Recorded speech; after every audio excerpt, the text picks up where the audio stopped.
Il y a eu beaucoup de remarques, beaucoup de questions tout au long des interventions de cet après-midi. Ce que je propose, c'est peut-être repartir des questions et remarques qui ont été posées à Monsieur Morange, Oui. qui a eu le temps, je pense, de pouvoir réfléchir aux questions posées. J'ai en tête notamment une question que j'ai vue passer autour de l'interview du questionnaire auprès des enfants. Hein, donc j'ai vu passer ça, donc voilà. Mm. Donc je propose que M. Morange puisse intervenir et puis après, avec Laure, on va pouvoir reprendre l'ensemble des questions et des remarques qui ont été posées à chacun d'entre vous pour que vous puissiez y répondre. En tout cas, on voit qu'il y a beaucoup d'intérêt, que chacune des interventions a suscité beaucoup d'intérêt, beaucoup de questions, beaucoup de remarques et on va essayer de répondre au mieux puisque nous avons une petite heure devant nous. Oui. Monsieur Morange. Oui, merci. Avant d'essayer de répondre précisément à quatre questions en particulier que j'ai relevées, je veux quand même saluer tout ce qui se fait sur le terrain là, avec les collègues aussi bien de la Guadeloupe que de Nancy. On voit bien comment il y a de l'innovation, il y a de la recherche, on essaye de mettre en place des choses. Et puis pour ce qui concerne la Guadeloupe, on est au cœur là, effectivement des problématiques à traiter à partir du nouveau référentiel. Et notre discipline, la sociologie, avec notre vieux maître Durkheim, nous a appris à effectivement aller à s'inspirer des situations les plus problématiques, les plus criantes. Et effectivement, il a été rappelé la situation à la Guadeloupe avec quelques données chiffrées, quelques indicateurs plutôt en rouge. Et effectivement, je crois qu'il faut toujours aller voir du côté de ce qu'on initie déjà ici ou là face à des situations difficiles. Alors, je reprends un petit peu dans l'ordre, la question des jours d'ouverture et des gens ont réagi effectivement. Quand je parlais du mercredi ou du samedi pour les ouvertures d'espaces de rencontre, les créneaux, c'est des parents qui se plaignaient, entre guillemets, à des endroits où bah, justement c'était un peu plus restreint, hein, mais je sais bien effectivement qu'il y a une tendance à l'élargissement des créneaux et que le dimanche est aussi un des créneaux choisis par tel ou tel en dépit des difficultés que cela représente, et notamment pour les personnels. Alors, les entretiens, oui, j'avais pas compris le sigle PR en fait pour les entretiens avec les enfants. Donc, bon, je pense avoir à peu près compris. Alors, il faut préciser que pour les enfants, donc beaucoup de choses étaient demandées sur le ressenti, sur nous, au niveau de la recherche, on peut pas apporter des réponses là-dessus. Ça nécessiterait vraiment une étude beaucoup plus fouillée, spécifiquement sur les enfants, beaucoup plus large, en relation avec les acteurs de terrain, hein, pour essayer de capter un peu tout cela. C'est très difficile, c'est pour ça que, en réalité, si je dois tout vous dire, mais j'ai dû d'ailleurs le mettre en note dans le rapport, je ne sais plus, mais on n'était pas tout à fait d'accord dans l'équipe de recherche sur le fait d'interviewer les enfants. Et j'ai retrouvé d'ailleurs des divergences sur le terrain avec des responsables d'antenne qui n'étaient pas non plus trop favorables à ça. Moi, j'ai dit que je n'étais pas qualifié pour cela. On voit bien, et pour avoir lu aussi des pédopsychiatres à ce propos, vraiment des gens très en pointe sur la parole de l'enfant ont déjà de très grandes difficultés à saisir un peu le fond de l'affaire. Et en plus, il y a des questions d'âge aussi, puisque c'est très différent d'un âge à l'autre. Donc, je dirais, nous, on s'est arrêté à euh, des bribes, des réactions, mais on n'en a pas plus fait cas que cela, si ce n'est que sous forme d'illustration, par exemple, des révoltes un peu d'adolescents. Je les cite d'ailleurs dans le rapport, ici ou là, enfin les quelques propos, hein, où il dit c'est insupportable de soumettre ça à un enfant. Alors c'est un adolescent qui parle en l'espèce, je ne veux pas venir ici, etc. Bon, on sent que c'est une situation très difficile. Et puis moi, enfin, puis les professionnels de terrain le savent, hein, il y a des pleurs, il y a des résistances, parfois il y a des crises, voilà. Mais je dirais que pour la question de la parole des enfants, quel que soit le contexte, c'est très compliqué. Il faut euh, j'allais dire, élargir les compétences pour véritablement fournir les réponses à ce qui est demandé là. Voilà. Euh, la question des lieux particuliers pour les espaces de rencontre, centres sociaux et autres, est-ce qu'on ne peut pas imaginer, enfin, voilà, qu'est-ce que je penserais de cela? Moi, de ce que j'ai observé, je- alors c'est peut-être pas tant à moi de répondre qu'aux professionnels et administrateurs, mais euh, a priori, s'il y a un bâti qui satisfait, j'allais dire, au cahier des charges d'un espace de rencontre, que les parents s'y sentent bien, les enfants aussi, et que les professionnels peuvent y travailler tout à fait correctement, pour moi, il y a pas d'obstacle particulier à des lieux qui seraient des supports à l'espace de rencontre. Je pense que la difficulté, c'est plutôt, d'ailleurs, il y a de nombreux cas où il y a sont plutôt donc des locaux qui sont alloués à cette fonction, justement un mercredi, un samedi, et puis le reste de la semaine, ça sert à autre chose. Et c'est parfois difficile pour les équipes, j'allais dire, d'habiter elles-mêmes le lieu, hein, pour mieux essayer de le faire habiter par les parents aussi et les enfants, hein. Donc, mais pas de réserve plus que cela pour ce que j'ai pu observer en tout cas. Et les lieux d'implantation, des espaces de rencontre, rural, urbain, alors le clivage, disons, la limite est maintenant difficile, hein. Les géographes parlent de rurbain, bon voilà, il y a le périurbain, il y a tout cela. Euh, oui, effectivement. Alors, en fait, souvent, et pour avoir vu les deux cas de figure, moi-même, c'est un public un peu différent parfois. On arrive quelquefois à des situations analogues à ce qui a été décrit en Guadeloupe, hein, dans toutes les petites villes plus rurales, enfin plus proches de la ruralité. Les gens se connaissent, alors ça peut causer, etc. C'est une donnée à prendre en compte. Moi, je dirais ce que j'ai relevé surtout dans l'étude, à partir de l'étude, c'est la question de l'implantation, enfin l'environnement de l'implantation. Parce qu'il y a toujours cette question de l'attente pour le parent hébergeant, ou pendant 1 heure, 2 heures, qu'est-ce qu'il fait? Bon, ça m'a été rapporté, il se questionne, enfin voilà, si c'est un environnement qui n'est pas tout à fait favorable, avec des personnes qui ne disposent pas de voiture, par exemple, qui se sont fait amener, où il n'y a pas de bus, ou pas suffisamment de temps pour retourner vers un centre-ville alors que l'espace de rencontre est implanté dans une périphérie pas très agréable, c'est un peu compliqué. Après, pas très agréable, ça dépend, c'est à partir de mes propres critères, mais s'il y a des choses que je ne pratique pas moi, comme un McDonald's ou autre à côté, certains parents en profitent quand ils ont la possibilité de sortir avec l'enfant pour faire plaisir, partager un repas entre guillemets, hein, pour ces espaces-là. Mais en tout cas, après tout, ça peut aussi être favorable. Donc ça dépend des situations. L'essentiel étant que l'environnement immédiat, disons, concentre un certain nombre de critères de praticité, voilà, le côté que faire quand il pleut et qu'on est livré à un espace un peu hostile éventuellement si on vient d'ailleurs. Bon, voilà. Donc je dirais effectivement l'implantation est importante autant que le bâti et les aménagements dont j'ai parlé, hein. Voilà. Je m'arrête là pour ce qui me concerne, voilà, à partir du clavardage, effectivement, pour nos amis québécois et non pas du caviardage. Merci, Monsieur Morange. Donc, Laure, je pense qu'un certain nombre de questions ont été recueillies. Ouais, j'ai en particulier trois questions qui font suite à l'intervention de Mirella Valerius. La première, c'est quid de l'enfant, hein, qui ne veut pas voir son parent visiteur qui a été violent, donc c'est une première question. La deuxième, c'est durant la visite, comment accompagnez-vous la rencontre entre un enfant co-victime et son parent violent?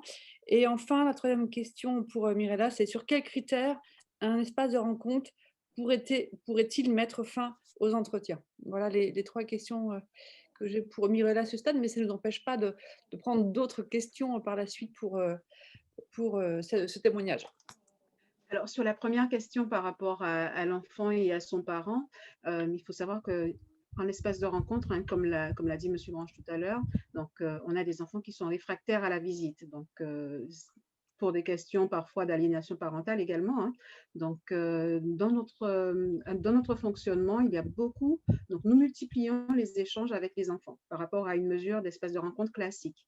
Dans la mesure où l'enfant a l'opportunité de parler avec un intervenant, avec quelqu'un qui soit neutre, hein, de la situation qu'il a vécue, de la situation que son parent a vécue. Ça permet aussi d'éloigner un peu de cette anxiété, de ces angoisses vis-à-vis de l'espace de rencontre. Les intervenants, comme je l'ai dit tout à l'heure, sont présents en permanence. Donc, ce sont des visites qui sont médiatisées, donc ce qui permet de rassurer également l'enfant. Et il est bien convenu avec le parent qu'il n'ait pas fait mention de la relation avec la mère. Donc, lors de ces échanges, ce sont des difficultés d'adultes et l'enfant ne doit pas être, en tout cas, pris dans cette sphère-là. Hormis bien évidemment peut-être pour mettre des mots sur son comportement ou sur la façon dont lui il a vécu, sans pour autant le déculpabiliser ou rentrer dans un fonctionnement où il serait à culpabiliser la mère à l'inverse. Donc, dans certaines situations, enfin, suivant la situation, on est bien sûr présent, on est en permanence pour faciliter l'échange et pour être vigilante aussi sur l'interaction qui est faite entre le parent et l'enfant. Donc, dans certaines situations, bien évidemment, où le conflit a été très cristallisé, où il est difficile de pouvoir accompagner, on n'est pas là non plus pour mettre un enfant en difficulté. Donc, si vraiment on sent que sur 2 essais, peut-être 3 essais, donc c'est très, très compliqué de pouvoir, malgré les échanges avec le parent hébergeant, malgré les échanges avec l'enfant, que c'est très compliqué à mettre en place, nous pouvons aussi mettre un terme à la mesure ou en tout cas la suspendre sur un temps donné, le temps de voir véritablement si les choses évoluent d'un côté comme de l'autre. Je pense avoir, je n'ai pas noté les questions, mais je pense avoir répondu. Alors, j'ai fait des réponses aussi directement à certaines questions. Laure, est-ce que j'ai répondu à toutes les questions? 3 questions? Je refaisais un petit tour.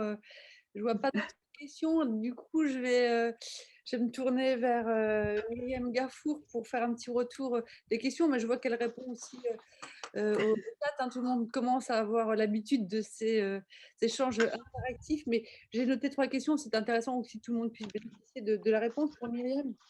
Alors, une des questions, c'est il manque donc un constat peut-être plus davantage, il manque des espaces tiers chez nous entre les espaces de rencontre et les services VPT, j'imagine, visite en présence d'un tiers de la protection de l'enfance. Ça, c'est la première remarque.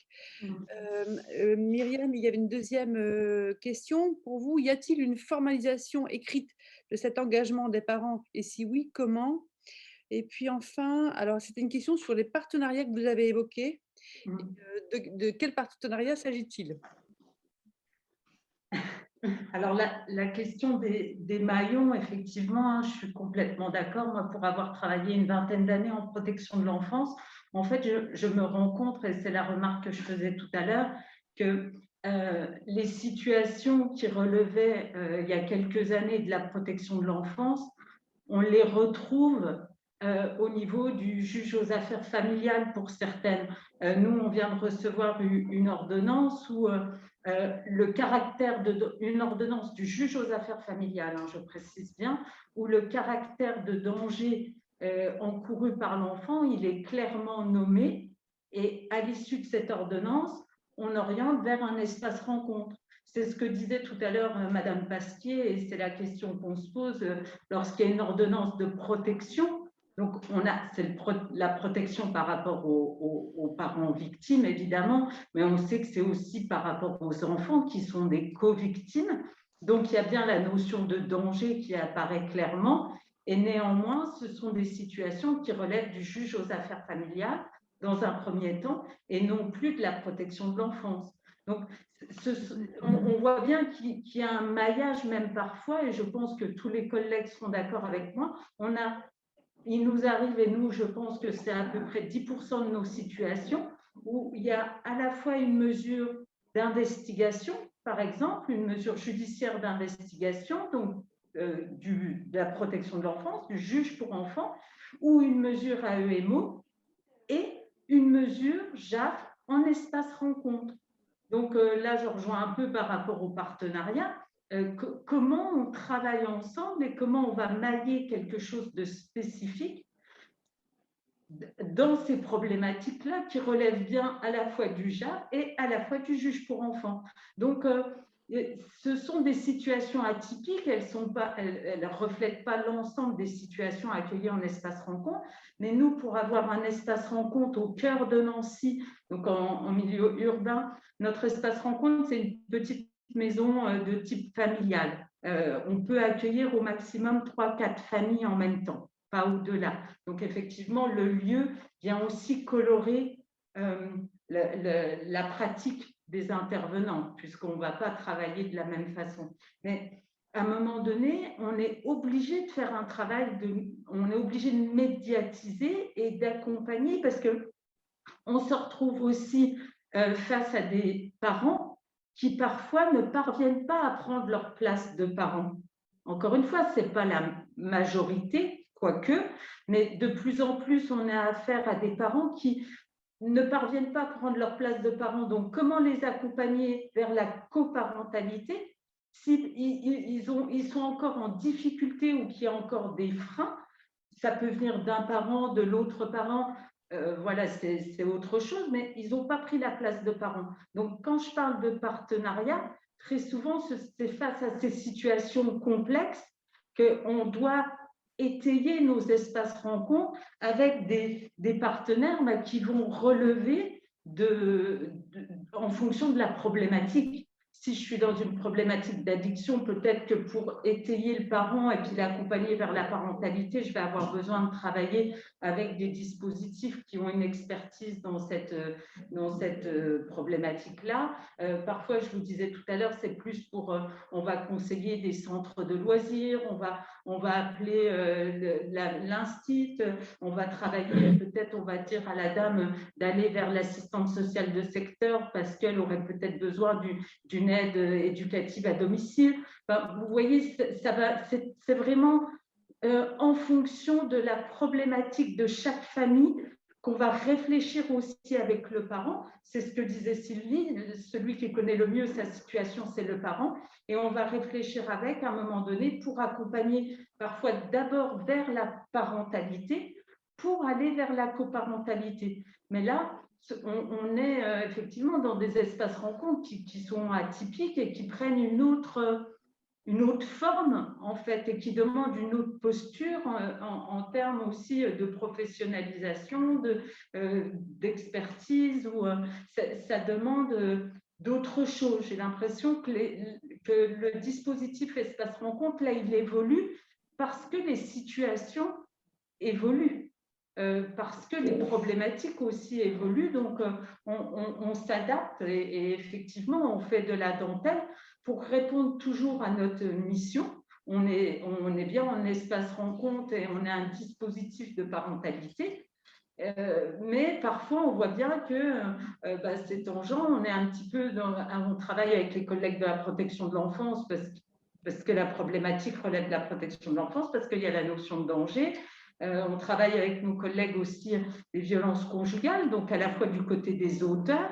On a la chance sur Nancy d'avoir un partenariat et un réseau très très large, donc on étaye en fonction de chaque problématique. Donc je vous rejoins complètement sur la question du maillon.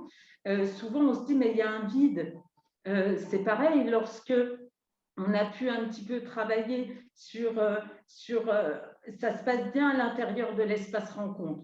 Les visites se passent bien et donc on va aller vers des sorties. On est bien un lieu transitoire. Et là, quand on va parler de sortie, que ce soit au niveau de l'enfant ou des parents, on voit que parfois, de nouveau, des inquiétudes vont apparaître ou les parents vont nous dire, enfin, le parent hébergeant va nous dire « Oh là, il ne va pas bien depuis qu'on parle de la sortie, il a peur, il dort mal, on a de nouveau des symptômes. » Et du coup, on se dit, là aussi, il manque un maillon parce que peut-être qu'il y aurait besoin d'accompagner un petit peu les sorties avant d'aller vers autre chose, donc de la transition, des étapes.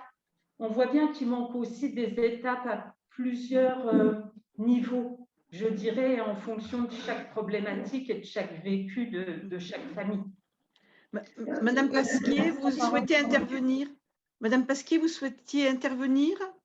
Oui, je voudrais réagir, particulièrement par rapport à l'ordonnance de protection, dont je rappelle qu'il s'agit d'une mesure provisoire et qu'elle est prise un peu dans l'urgence par un juge et qu'elle fixe des mesures provisoire et qu'il appartient, enfin conservatoire comme on dit plutôt, et qu'il appartient en fait à la personne, à la partie demanderesse, le plus souvent la femme, hein, de ressaisir le juge pour consolider l'existant, enfin pour consolider sa démarche et que les mesures proposées dans le cadre de l'ordonnance de protection après soient consolidées dans un deuxième temps, à partir du moment où elles sont dans une décision plus pérenne qui va statuer cette fois-ci vraiment au fond et non plus seulement dans l'urgence sur ce qui concerne le logement, la pension, les enfants, etc. Bon. Donc, ce qu'on peut considérer, et j'ai lu là pour le coup, parce que je ne parlais pas, j'ai réussi à lire en même temps, les remarques qui sont faites par les uns et les autres, et c'est bien pour ça aussi que nous avons insisté pour que ça soit écrit dans le référentiel. Nous avons demandé à nos collègues des cours d'appel de faire redescendre sur le terrain également par l'intermédiaire de la direction des affaires civiles et du Sceau, qu'il soit bien clair pour les collègues JAF qu'il ne s'agit pas de donner aux espaces de rencontre des mesures qui ne doivent pas relever d'elles. Et j'ai lu, et c'est un truc qui me soucie quand même beaucoup, c'est que je sais que parfois dans certains endroits où il est compliqué de travailler en instance éducative, où les juges des enfants renvoient les situations qui leur sont quand même les leurs, ou qui pourraient être les leurs, en tout cas, en gros, ils gardent le pire et ils renvoient le moyen vers les espaces de rencontre. Conclusion, les familles qui, elles, auraient besoin d'un espace de rencontre mis en œuvre de façon classique n'ont plus accès à vos structures parce qu'en fait, elles sont envahies par des situations qui ne devraient pas en relever, en tout cas, pas sur le biais d'une ordonnance de juge aux affaires familiales. Et moi, je suis la première à dire que chacun doit prendre ses responsabilités. Et je ne vous cache pas que dans le cadre du Bureau de l'accès au droit et de la médiation, on gère pas mal de sujets, surtout notre territoire national, hein, qui comprend l'outre-mer. Et l'outre-mer, c'est la Réunion, Mayotte, Antilles, mais c'est aussi la Polynésie et la Nouvelle-Calédonie. Et qu'à un moment, je pense qu'il faut que chacun prenne ses responsabilités. Et je pense qu'en ce qui concerne les espaces de rencontre et les tâches qui vous sont dévolues, le ministère de la Justice le fait de façon quand même assez sérieuse et soutenante depuis plusieurs années, qu'à un moment, il y a des situations, bien, il faut, voilà, on n'est pas là pour pallier l'insuffisance de certains autres dispositifs et on ne les ignore à personne. Et je sais que sur certains territoires, c'est difficile et que la solution de la justice, c'est celle qui est là.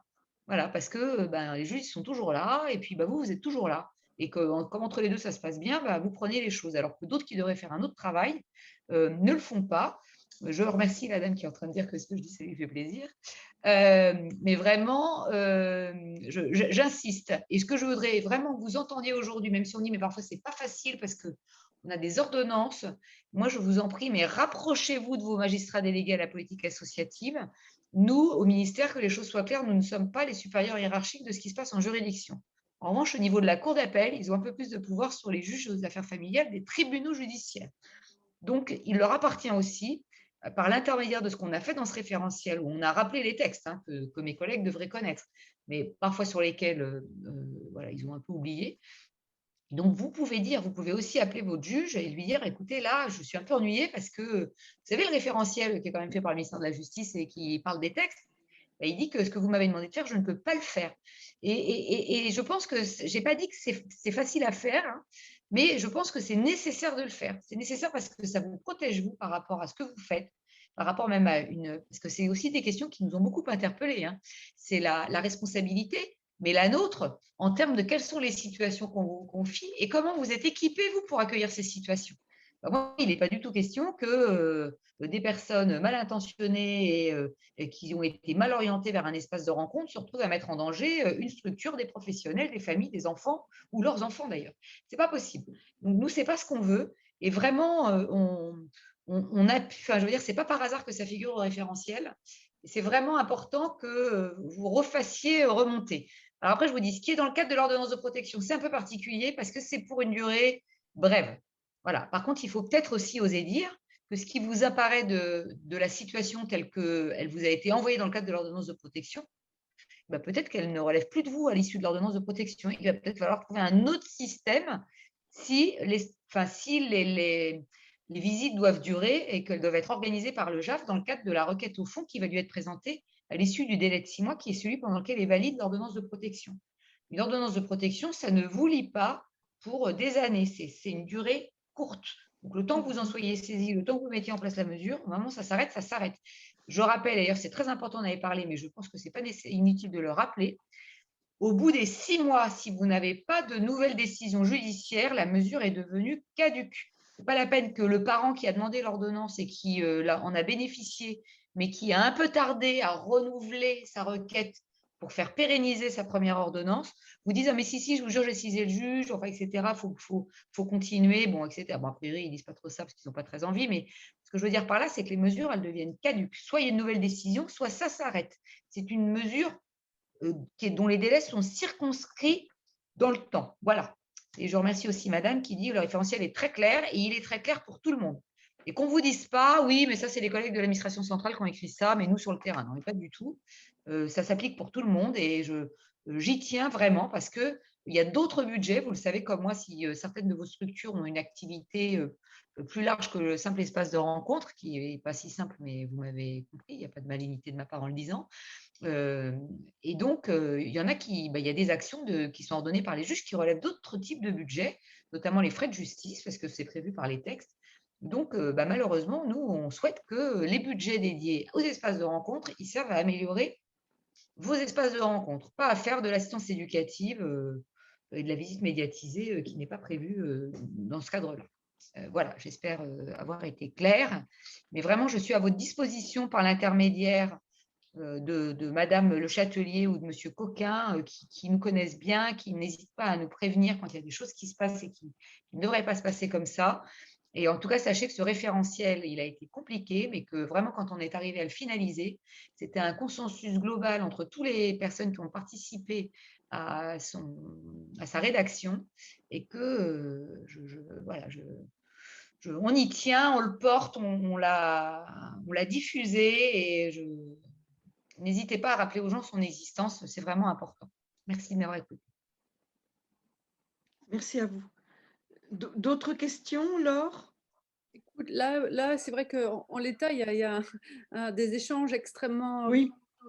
qui sont sur le chat et qui montrent à quel point justement les sujets sont intéressants et intéressent en tous les cas les participants. Moi, j'ai envie de repréciser une chose. C'est vrai que, et pour faire suite à l'intervention de Madame Pasquier, je vais remettre dans le chat aussi l'adresse contact sur lequel vous pouvez me contacter en particulier et n'hésitez pas à nous faire remonter justement toutes ces difficultés, toutes ces questions et de mon côté ensuite, moi je les transmets aussi à Madame Pasquier au Sadjab et c'est extrêmement important, j'ai déjà eu l'occasion de le dire, mais nous, on se nourrit évidemment de vos remarques sur le terrain. Nous, on n'invente rien. Et ce qu'on attend d'une fédération, hein, Madame Pasquier, vous êtes d'accord, ce qu'on attend d'une fédération, c'est que justement, nous, on fasse ce travail de remontée du terrain. Donc, tout de suite, je mets dans le chat, évidemment, là où vous pouvez nous joindre.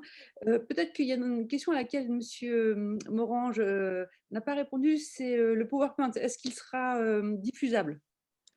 Ah, je n'ai pas vu, mais oui, oui, bien entendu, mais je pourrais peut-être le densifier quand même, parce que ça reste quelques titres liminaires.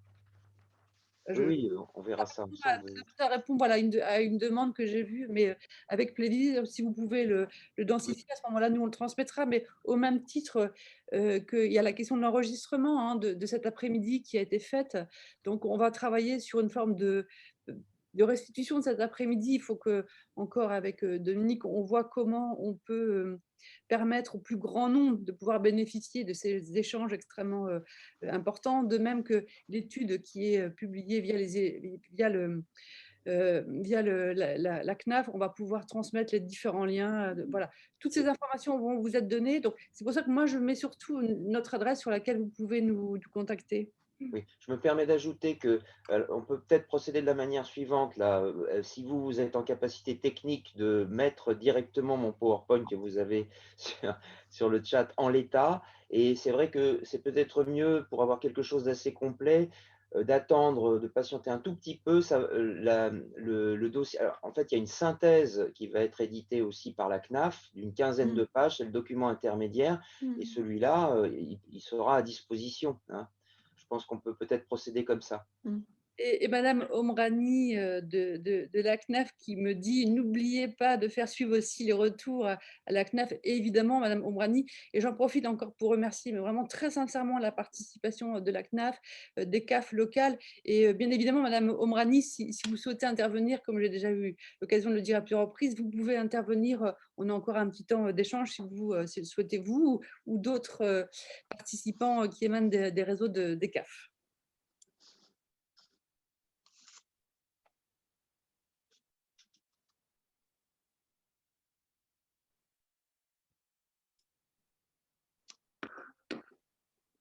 Dominique. Bien. Madame Omrani ne prend pas la parole, non? D'accord. Merci. Est-ce qu'il y a d'autres questions, d'autres remarques?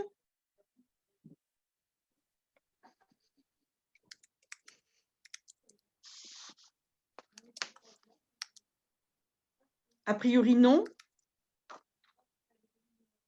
Eh bien, écoutez, il nous reste à vous remercier vraiment très chaleureusement sur toutes les interventions.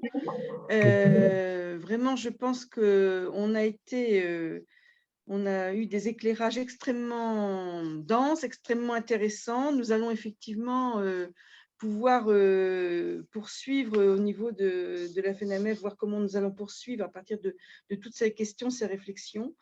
Donc, encore un grand merci. Est-ce que Jean-Louis Coquin, notre président, est toujours présent? Est-ce qu'il souhaite dire un petit mot de fin? Oui, mais je suis bien évidemment toujours là. J'ai suivi avec beaucoup d'attention les échanges qui sont à la fois qui nous permettent de faire le lien entre l'approche du chercheur, qui est une approche un peu éloignée avec une vision de sociologue plus généraliste, et puis des exemples concrets de terrain qui nous intéressent toujours. Je crois que c'est aussi ça la richesse de nos échanges. Je remercie Madame Pasquier pour à chaque fois non seulement la richesse du contenu qu'elle veut bien nous donner, mais aussi les précisions. Et puis, très franchement, les positions du ministère de la Justice ont une grande importance pour nous, parce que je crois qu'ils nous renforcent dans les positions qu'on peut prendre et dans les échanges avec les magistrats, et ça légitime aussi un peu notre place et ça nous donne un peu plus de courage pour dire parfois ce qu'on fait, comment on le fait et comment on souhaiterait le faire. Donc, d'être soutenu par le SADJAV et voilà, vraiment je crois, pour tous les adhérents, quelque chose d'une grande qualité et voilà, qui nous aide dans notre quotidien. Je remercie aussi bien évidemment la CNAF. Je sais que tous les participants seraient friands d'avoir le détail du contenu de cette recherche. Je pense que, sans rien trahir, mais les documents qui vont être édités par la CNAF vont être accessibles, notamment à travers des liens Internet. Je sais qu'on peut trouver cette documentation assez facilement. Nous ne manquerons pas de nous faire les relais de ces liens Internet, notamment dans la brève qui paraîtra lorsque nous aurons ces liens à vous communiquer. Et vous pourrez aller dans le détail de l'étude et de la recherche. Et puis, bien évidemment, je remercie Dominique pour tout ce travail, donc la vice-présidente de la FNAMF et présidente de la commission, tout ce travail. Et je tiens aussi à ne pas oublier Sophie Lassalle, qui a été celle aussi qui a tenu la recherche pendant tout le temps de sa présence au siège avant que Laure ne prenne le relais, même si cet après-midi a plus été organisé entre Laure et Dominique, mais Sophie avait grandement participé à tout travail de lien avec l'IRTS et avec les adhérents. Et je finis par eux, qui ont bien voulu ouvrir leurs portes, qui ont bien voulu consacrer de leur temps qui est si précieux et si rare aux membres de la recherche et à tous les intervenants de la recherche. Et bien évidemment, souhaite et nous continuerons à entretenir cette réflexion et ce lien entre nous et avec toutes les institutions qui nous soutiennent pour améliorer et continuer à affiner la mise en place de ce référentiel et la qualité du travail qui va pouvoir se faire en référence à ce référentiel. Merci pour les fonds supplémentaires aussi qui sont délivrés par le ministère de la Justice qui permet d'alimenter les 40% que la CAF complète allègrement et automatiquement avec les 60% de la prestation de service. Je pense que nous avons de la matière à travailler et donc je vous encourage à nous faire part de toutes vos interrogations et de toutes vos réflexions pour continuer ce travail qu'on fait ensemble. Merci à tous et bon week-end. Merci Jean-Louis. Merci à tous et très bon week-end également.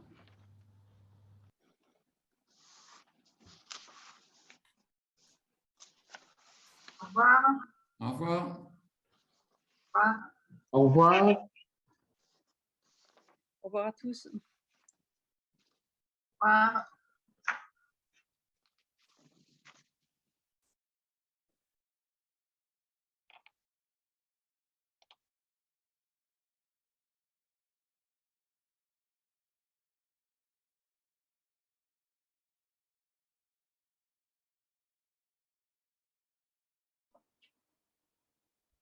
Je tenais juste à vous dire avant de raccrocher, merci à toutes les deux.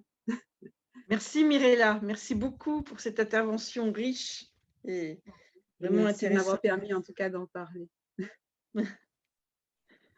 Bon week-end. À bientôt. Je vais enchaîner sur ma propre AG. Ah, c'est pas vrai, là, à l'instant. Ah oui. Tout à fait, à 15h. Ah oui, 15h, d'accord. C'est vrai. Bon week-end. Eh bien, bon courage. Au revoir.